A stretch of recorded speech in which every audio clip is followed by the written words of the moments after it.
할렐루야. 오늘은 사순절 갈보리 기도의 13일째입니다. 오늘 읽은 요한일서 3장 13절로 24절 말씀으로 요한처럼 행함과 진실함으로 라는 제목으로 말씀을 전하고자 합니다.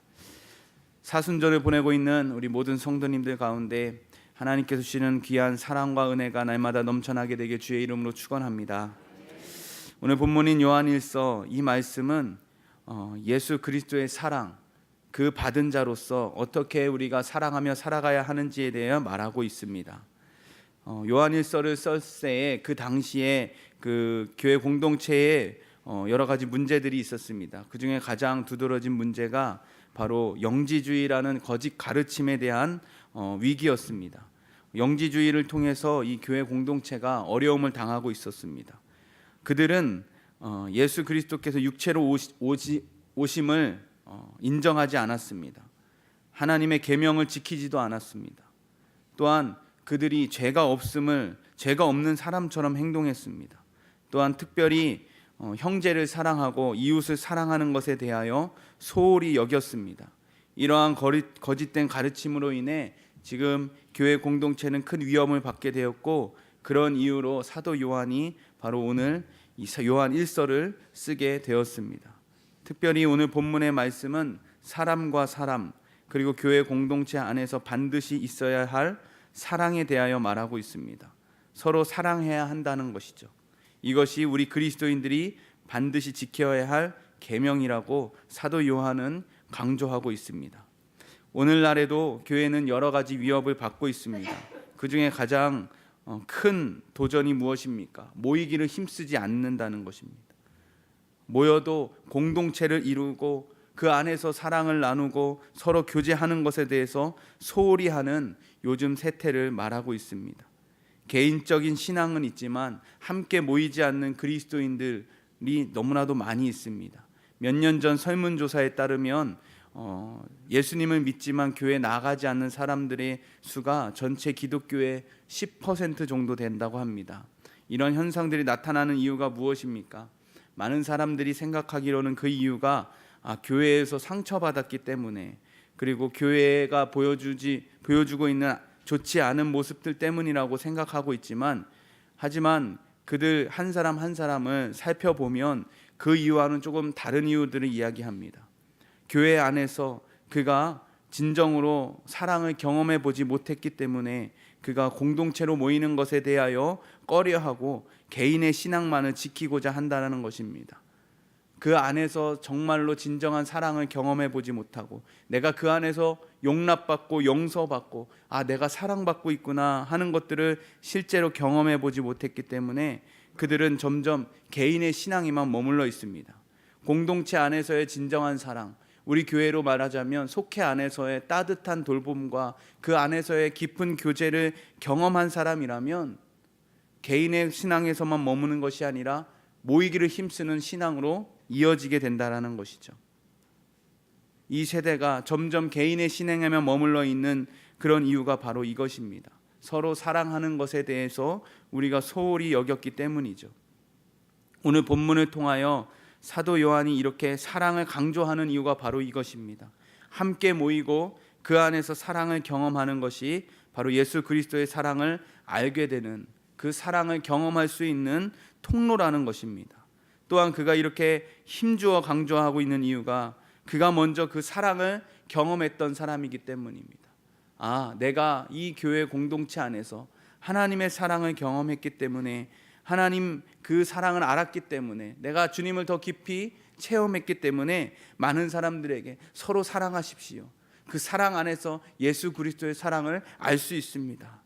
그리고 우리도 그 사랑을 실천해야 됩니다라고 말하고 있습니다. 예수님께서는 사도 요한에게 보아너게라는 별명을 주셨습니다. 우레의 아들이라는 거죠. 그만큼 흥분도 잘하고 화도 잘 내는 성격이었다라고 우리는 생각할 수 있습니다. 그러나 요한의 삶을 보면, 또 그가 쓴 말씀들을 보면 보아너게, 우레의 아들이라는 말이 좀 어울리지가 않습니다. 그가 기록한 성경들을 보면 사랑에 대해서 강조하며 그 안에서 따뜻함을 느낄 수 있습니다. 얼마나 섬세하고 부드러운지를 알 수 있습니다. 요한복음에서도 자신의 이름을 직접 밝히지 않죠. 그러면서 그의 사랑하는 제자라고 표현합니다. 보아너게, 우레의 아들과는 조금 어울리지 않습니다. 그의 처음과 마지막이 이렇게 달라진 이유가 무엇입니까? 그는 그 과정 가운데 많은 훈련과 연단을 받았기 때문이라 할 수 있습니다.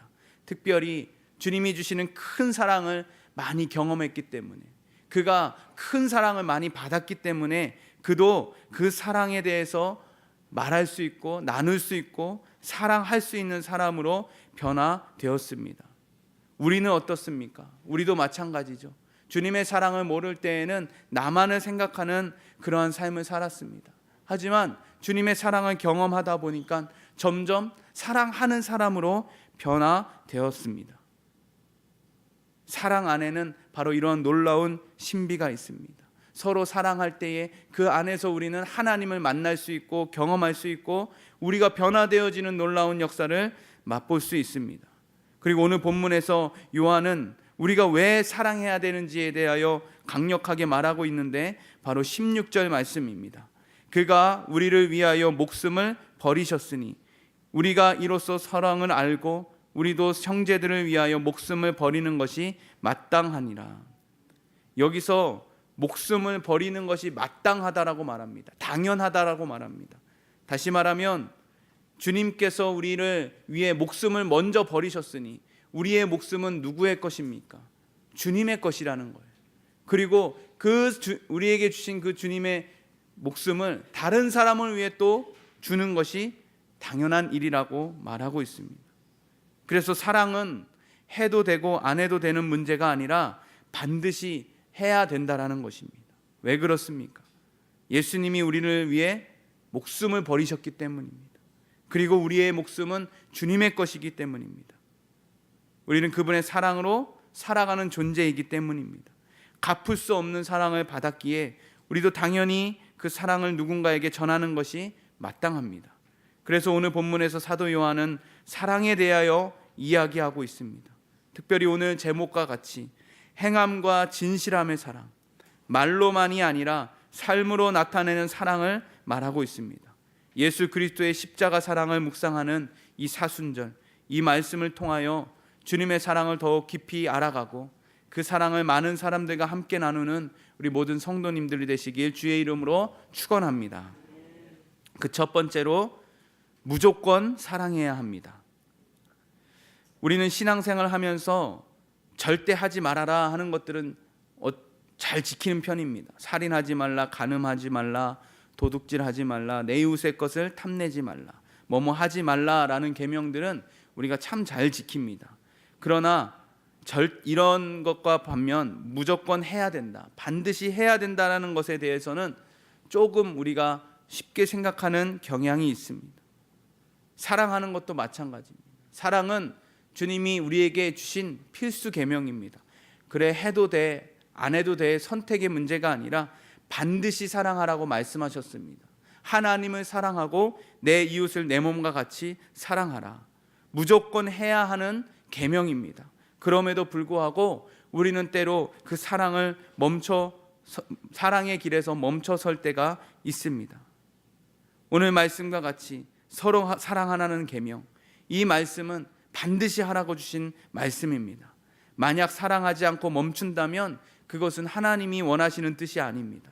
그러나 우리는 사랑을 멈추는 것에 쉽게 생각합니다. 그럴 수도 있지.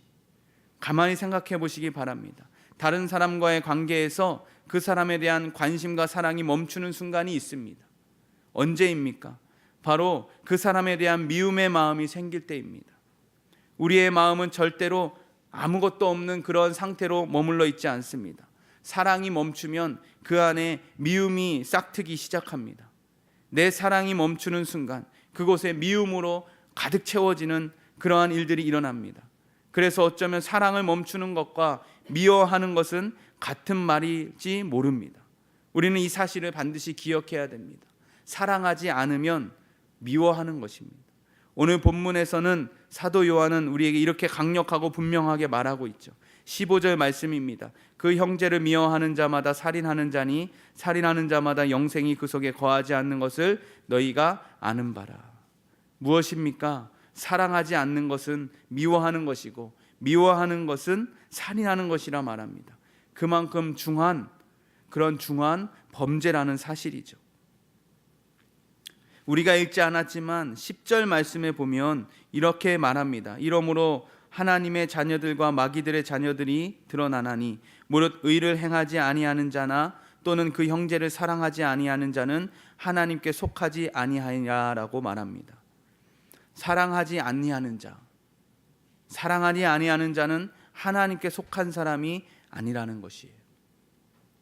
우리는 하나님의 자녀와 마귀의 자녀가 분명히 갈라서는 그 기준을 명확히 알고 있습니다. 그것이 무엇입니까? 바로 사랑입니다. 우리는 이렇게 사랑해야 하는 사실을 너무나도 잘 알고 있습니다. 그러나 우리 현실을 돌아볼 때 사랑하지 못하는 우리를 발견하기도 합니다. 그래서 우리 스스로는 참 낙담되기도 합니다. 이유는 이렇습니다. 우리가 처음엔 사랑을 베풀죠. 사랑하고 또 기대합니다. 무엇을 기대합니까? 나도 사랑받기를 기대합니다. 내가 이렇게 사랑을 베풀었으니 그 사람도 나를 이 정도는 사랑해 줄 거야 라고 생각합니다. 내가 주었으니 받고 싶은 마음이 들어오는 게 당연합니다. 당장 옆에 있는 가족을 보더라도 그렇습니다. 우리 남편, 우리 아내, 우리 자녀, 우리 부모님, 내가 이렇게 사랑했으니 내 남편도 나를 이렇게 사랑해 줄 거야. 내 아내도 이렇게 사랑해 줄 거야. 자녀도 나에게 이 정도는 해주겠지라고 기대하게 됩니다. 하물며 다른 사람은 어떻습니까?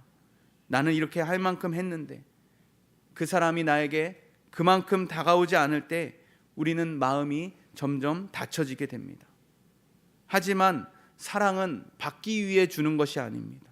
사랑은 일방적인 것입니다. 하나님께서 우리에게 주시고 우리가 또한 다른 사람에게 흘려보내야 되는 것입니다. 다시 받기 위해 사랑해 주는 것이 아닙니다. 주님도 우리에게 다시 사랑받기 위해 우리에게 목숨을 내어주신 것이 아닙니다. 단지 우리를 사랑하시기에 우리를 위해 그 목숨을 내던지면서 우리를 구원해 주신 것입니다. 우리도 마찬가지죠. 우리도 누군가 나를 사랑해 주길 원하기 때문에 사랑하는 것이 아니라 단지 주님이 나를 사랑하셨기에 나도 다른 사람을 사랑해야 합니다. 조건적인 사랑이 아니라, 사랑을 기대하고 주는 사랑이 아니라 무조건 사랑해야 합니다. 이것이 바로 주님이 우리에게 주신 계명이고 하나님의 뜻인 줄로 믿습니다. 여러분, 사랑하시기 바랍니다. 사랑은 우리에게 주신 명령입니다. 누군가 나에게 상처를 주더라도, 때로는 심지어 배신하더라도 우리는 사랑하기를 멈춰서는 안 됩니다. 사랑을 멈춰서는 순간 그 안에 미움이 싹트고 또 하나님에게서 멀어집니다. 우리는 무조건 사랑해야 됩니다. 하나님께서 우리를 사랑하셨듯이 끝까지 사랑하기를 포기하지 않는 우리 광림의 권속들이 되시길 주의 이름으로 축원합니다. 둘째로는 행함으로 사랑해야 합니다. 오늘 본문에서 사도 요한은 어떻게 형제자매를 사랑해야 하는지를 우리에게 전하고 있습니다. 18절 말씀, 자녀들아 우리가 말과 혀로만 사랑하지 말고 행함과 진실함으로 하자. 이 말씀은 우리의 사랑에는 두 가지 요소가 반드시 있어야 한다는 것입니다. 행함과 진실함입니다. 그 중에 먼저 행함으로서의 사랑을 이야기하고자 합니다. 여러분, 사랑하는 사람을 보면 공통적인 특징이 있습니다. 그것은 바로 낭비입니다. 사랑하는 사람을 위해 돈을 써보신 경험이 있습니까? 연애할 때나 정말 사랑하는 자녀들 위해, 여러분, 사랑하는 사람을 위해 돈을 쓰는 게 아까우십니까? 만약 아깝다면 그것이 진정한 사랑일까 한번 생각해 보시기 바랍니다. 사랑하는 사람에게 돈 쓰는 것이요, 정말 아깝지가 않습니다. 손주들에게 장난감 사주고 옷 사주고 용돈 주는 거 아까워하는 할머니 할아버지 아무도 없습니다. 더 주고 싶어 하죠. 또 사랑하는 연인에게 맛있는 음식을 사주고 자신은 못 입더라도 좋은 옷을 사주고 좋은 것을 베풀고 싶은 것이 바로 사랑하는 사람들의 특징입니다. 옆에서 봤을 땐 낭비 같지만 실제로 그것을 사용하는 사람은 낭비라고 생각하지 않습니다. 더 주고 싶은 마음이 더 큽니다. 자신의 모든 것을 내어줄지라도 아깝지 않은 것이 바로 사랑하는 사람들의 특징입니다. 예수님께 향유 옥합을 부은 여인을 기억하십니까?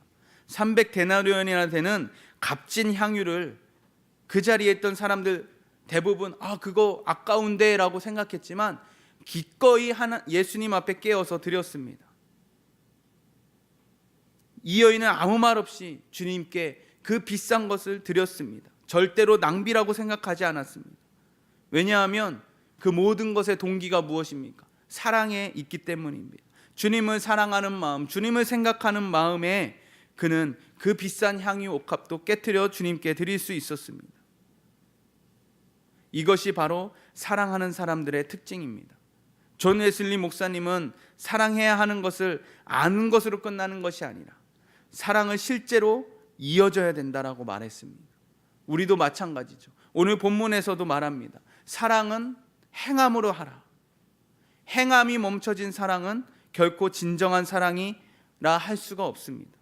누가복음 10장을 보면 선한 사마리아의 사람의 비유가 있습니다. 강도 만난 사람을 발견한 제사장 또 레위인 그를 보고 피했습니다. 물론 나름대로 사정이 있었습니다. 그렇지만 당장 눈앞에 펼쳐진 상황을 외면하고 갔다는 것은 너무나도 잘못된 일이죠. 이후에 산 사마리아 사람이 강도 만난 사람을 발견합니다. 그는 정성껏 그 사람을 보살핍니다. 돌봅니다. 이 이야기를 하고 예수님께서 이렇게 말씀하시죠. 누가 강도 만난 자의 이웃이 되겠느냐? 이 질문을 오늘 본문의 시각으로 바꾸자면 이렇습니다. 누가 진짜 사랑을 한 사람이겠느냐? 누구입니까? 누가 사랑한 사람입니까? 바로 행함이 있는 사람입니다. 사랑하는 여러분, 우리의 삶에 사랑의 행함이 나타나고 있습니까? 오늘 기도의 자리에서 누가 강도 만난 자의 이웃이 되겠느냐 우리에게 물으시면서 또 우리에게 이렇게 말씀하십니다. 가서 너도 이와 같이 하라. 그 주님의 음성을 듣는 시간이 되길 원합니다. 그리고 이미 큰 사랑을 받은 우리가, 갚을 수 없는 그 큰 사랑을 받은 우리가 사랑의 행함으로 날마다 그 모습들이 이어지게 되길 주의 이름으로 축원합니다. 끝으로는 진실함으로 사랑해야 합니다. 여러분, 진실한 사랑이 무엇일까요? 진실한 사랑이란 가식이 아니라 보여주기 위함이 아니라 내 마음에서 우러나오는 진심으로 하는 것을 우리는 진실한 사랑이라고 할 수 있습니다. 그리고 진실한 사랑이라 함은 조건 없는 사랑이라고 할 수 있습니다. 무조건적인 사랑, 다시 돌려받기 위한 사랑이 아니라 그냥 주는 사랑이라고 할 수 있습니다. 사랑하는 이유, 그 동기가 순수한 사랑, 무언가를 원하기 때문에 주는 사랑이 아니라 아무 이유 없고 조건 없고 묻지도 않고 따지지도 않고 그냥 주는 사랑이야말로 진실한 사랑이라고 할 수 있습니다. 오늘 본문에서 바로 그 사랑에 대하여 사도 요한이 이야기하죠. 행함과 진실함으로 하자. 진실함으로 하자. 그렇다면 우리는 어떻게 진실함으로 사랑할 수 있을까? 신학자 폴 밀러는 그의 책 우리 사이를 거닐던 사랑이라는 책에서 이렇게 말합니다. 사랑은 주는 것에서 시작하지 않는다. 받는 것에서 시작한다. 우리는 우리가 받은 것만 줄 수 있다. 진실한 사랑을 할 수 있는 그 방법이 무엇입니까? 우리에게 받은 것을 주는 것입니다. 예수님께서 우리에게 주신 그 사랑을, 우리는 그 받은 사랑을 다른 사람에게 줄 수 있다라는 겁니다. 조건 없이 받았기 때문에 우리도 조건 없이 그 사랑을 베풀어야 합니다. 그래서 요한에서 4장 19절에 이렇게 말하죠. 우리가 사랑함은 그가 먼저 우리를 사랑하셨습니다. 우리가 진실한 사랑, 무조건적인 사랑을 해야만 하는 이유는 바로 그리스도께서 우리를 먼저 사랑하셨기 때문입니다. 우리가 죄인 되었을 때에, 우리가 죄인이었을 때에 그가 먼저 우리를 사랑해 주셨습니다. 우리가 무엇을 했기 때문에 사랑해 주셨던 것이 아니라 우리가 죄인이었을 때에, 주님을 모르는 그때에 주님이 우리를 사랑해 주셨습니다. 그리고 우리는 이 자리에 있습니다. 우리에게 있는 것으로는, 우리의 안에 있는 것으로는 진실한 사랑을 할 수 없지만 주님께서 주신 그 사랑을 우리가 하나하나 깨달아 알아간다면 그 사랑이면 우리가 사랑할 수 있습니다. 중국 선교의 문을 열었던 허드슨 테일러라는 선교사님이 있습니다. 이 선교사님이 중국에서 사역을 하다가 어느 날 영국으로 돌아왔습니다. 그 이유는 그곳에 많은 일꾼이 필요한데, 더 많은 선교사들이 필요한데 그 선교사들을 좀 뽑아서 함께 동역하기 위함이었습니다. 그래서 많은 젊은 선교사 후보생들을 만났습니다. 그리고 이렇게 질문했습니다. 당신이 무엇 때문에 선교사로 중국에 가려고 합니까? 한 청년이 이렇게 대답합니다. 중국에 있는 수많은 영혼들을 구하기 위해서입니다. 또 어떤 청년은 이렇게 말합니다. 중국을 변화시킬 수 있는 유일한 길이기 때문입니다. 또 어떤 청년은 이렇게 말합니다. 저는 하나님의 영광을 위하여 중국에 가기 원합니다. 그 대답을 다 듣고 있던 허드슨 테일러 선교사님이 대답합니다. 여러분의 대답 모두가 틀린 것은 아니지만 그 대답만으로는 부족합니다. 그것만으로는 당신들의 삶의 역경과 선교의 어려움 속에서 크게 부딪히면서 흔들릴 수 있습니다. 이 대답을 듣자 한 후보생이 허드슨 테일러 선교사님에게 이렇게 묻습니다. 그렇다면 선교사님은 어떤 동기로 중국에 가셨습니까? 선교사님이 대답합니다. 저에게 있어서는 한 가지 동기밖에 없습니다. 중국인을 사랑했기 때문입니다. 진실한 사랑은 바로 이런 것이 아닐까 생각이 됩니다. 아무런 조건이 없이 그냥 사랑하는 것. 허든스 테일러는 그 험한 길을 뚫고 역경을 뚫고 중국에 가서 중국 사람들에게 복음을 전했던 이유가 무엇이라고 말합니까? 사랑했기 때문이라고 말합니다. 그가 어떤 유익을 얻고 그곳에서 큰 업적을 이루고 또 많은 청년들이 얘기했던 것처럼 중국을 변화시키고 많은 영혼을 구원하고 하나님의 영광을 위하여 거창한 제목들이 아니라 그저 그곳에 있는 사람을 사랑했기 때문에 그가 그곳에 갔다라고 말합니다. 그에게 만약 다른 목적이 있었다면 어떻게 그 심한 험한 길을 뚫고 역경을 뚫고 위험을 무릅쓰고 그 사람들에게 복음 전하기에 달려갈 수 있었겠습니까? 사명 감당할 수 있었겠습니까? 그에게는 순수한 동기, 그저 그들을 사랑하는 마음 때문에 그곳에 갔습니다. 그 진실한 사랑 때문에 어떠한 상황도 이겨낼 수 있었습니다. 그 사랑이 있었기 때문에, 진실한 사랑이 있었기 때문에, 어떤 조건도 없는 그냥 순수한 사랑이 있었기 때문에 그는 그곳에서 사명을 감당할 수 있었습니다. 이것이 바로 진실한 사랑입니다. 어떤 조건이나 목적이 없는 사랑, 그것이 바로 오늘 사도 요한이 우리에게 말하고 있는 사랑입니다. 사랑하는 여러분, 사랑은 말이 아닙니다. 사랑은 진실된 마음입니다. 순수한 동기, 조건 없는 마음, 진실한 모습으로 주님께서 주신 사랑을 세상 가운데 나누는 우리 모든 성도님들 되시길 주의 이름으로 축원합니다. 기도하겠습니다. 사랑의 주님, 우리에게 주신 큰 사랑을 기억합니다. 용서받을 수 없는 우리의 모든 죄를 용서해 주신 위대한 사랑, 그 사랑에 감사합니다. 하지만 이렇게 사랑받았음에도 불구하고 사랑하지 못했던 우리를 용서하여 주옵소서. 오늘 이 시간 다시 사랑하기로 결단합니다. 주님이 먼저 아무런 조건 없이 우리를 사랑하셨기에 우리도 사랑하겠습니다. 우리가 속한 모든 곳에서 우리의 가족과 또 만나는 모든 사람과 또 우리 속회와 선교회와 교회 안에서 말과 혀가 아닌 행함과 진실함으로 사랑하게 하여 주옵소서. 오늘도 정성껏 드린 예물 기쁘게 주님 받으시고 하나님 예물 쓰이는 곳마다 주의 사랑이 날마다 넘쳐나게 하여 주옵소서. 예수님 이름으로 기도드립니다. 아멘.